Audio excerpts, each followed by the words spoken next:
Fox News alert, it is day 2 of Democrats putting Trump on trial for a crime they can't name. Over half of the jury's already been selected. We already know a lot about them, and it is hysterical. Before we tell you about them, remember that this is a Manhattan jury. It went 87% for Biden. And the judge who's overseeing the selection process is a Biden donor whose family was paid by the Biden campaign. Yesterday, 50 white women wearing masks fled the courtroom, claiming they couldn't be fair to Trump. Anyone wearing a mask at this point is not an impartial juror.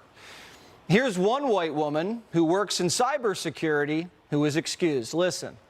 Did you say you could be unbiased, though? I did. It's very difficult for anyone really in this country to not come to this with prior opinions. I think we all have prior opinions about the defendant unless you've been like living in a cardboard box. Show me a juror who says they can be unbiased towards Trump, and I'll show you a liar.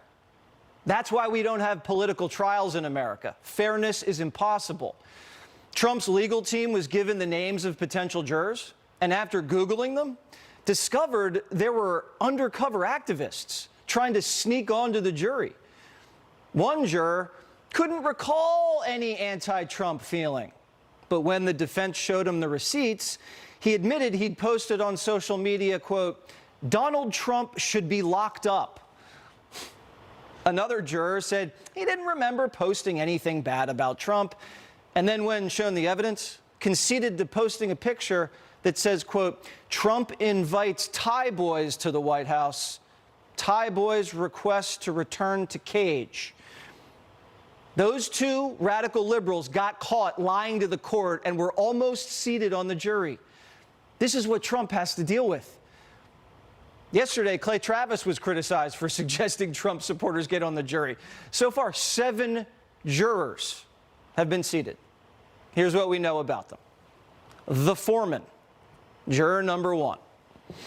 He's a salesman from Harlem who was born in Ireland. He used to be a waiter, didn't finish college, and likes anything outdoorsy. He's married with no kids. His wife's in school.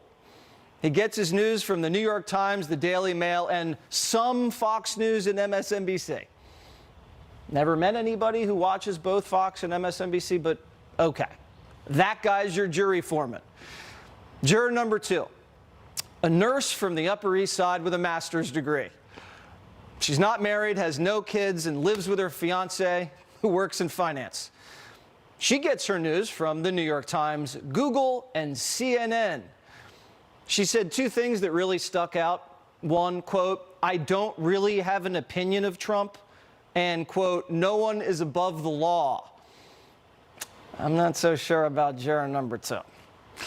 Juror number 3 is a young Asian lawyer from Oregon.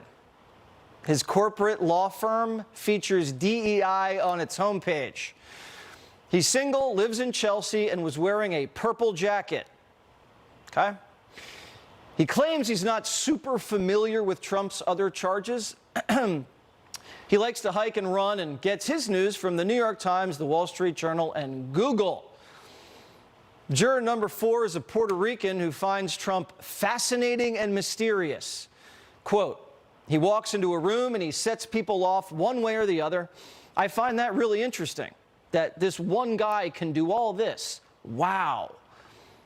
The guy was actually born in Puerto Rico, lives on the Lower East Side now, and works in IT. He's married and he has grandkids. Wife's a writer. Previously served on a jury, but says he doesn't remember the verdict. He gets his news from the New York Daily News, the New York Times, and Google. Anyway, juror number 5.